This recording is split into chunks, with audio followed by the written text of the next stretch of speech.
সবসময় রিংটা খুব সুন্দর গিটার বাজাইতে, তো ওগুলো মনে আছে। তাই যাই হোক 1-2 ঘন্টা প্র্যাকটিস করছি। প্র্যাকটিস করে তাকে মনে পরীক্ষার আগে দিই আমার, হ্যাঁ পরীক্ষার আগে দেওয়া টিচার যথেষ্ট বেশি আর প্র্যাকটিস করা লাগবো না, এটা দিয়ে আবার চলবো। কালকে সকালে 10টার সময় আমার ইন্টারভিউ। পুরা গানটা প্র্যাকটিস করছেন নাকি প্রথম স্থায়ী অন্তরা? পুরাটা এখানে লাস্ট পর্যন্ত। তারপরে শাড়ি টাড়ি ঠিক করলাম, শাড়ি পরে রেখে তো সকালবেলা সে তো ঘুমাইতেছে সকালবেলা, সে তো আর জানে না ঘটনা কোথায় যাচ্ছি। এই রোজা রমজানের দিনই টিপ টিপ দিয়া শাড়িতে যাচ্ছি কি আমি তোমার একটা তোমার একদিন তুমি কি পছন্দ করবো না পছন্দ করবো তাতে তো আমার দরকার নেই, আমি যাচ্ছি এটাই হচ্ছে কথা। আমি শুদ্ধ করে শাড়িটা আচ্ছা আমি আসি।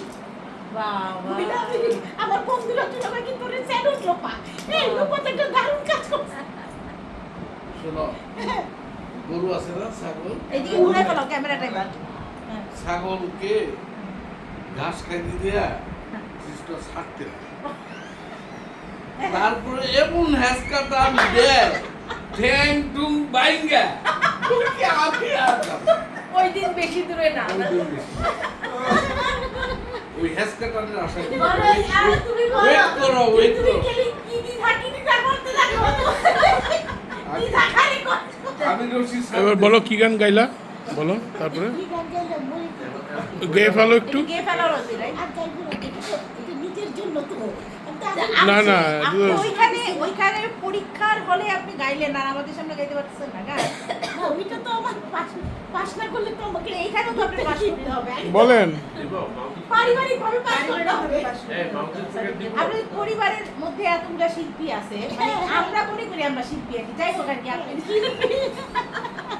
এবার আপনি আমাদের সামনে একটু তো গাবেন, আমরা দেখি এই আমারও শিল্পী। হ্যাঁ তারপরে তো কি এই যে ইমন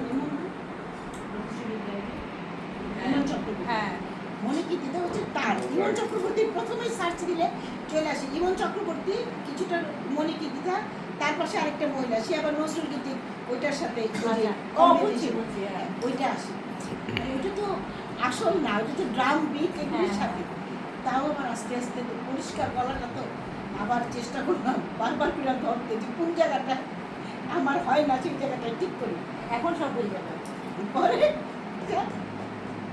আমার কি আপা তো মানে তো আমার ইয়ে দিছে আর জীবন বৃত্তান্ত দিতে করি সাথে জন্ম হইলে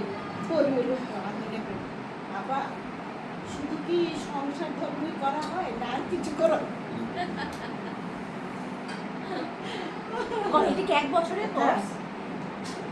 আমার মনে হয় 1 বছর না, 1 বছরের কোর্স হয়েছে যে গানের সাথে পরিচয়।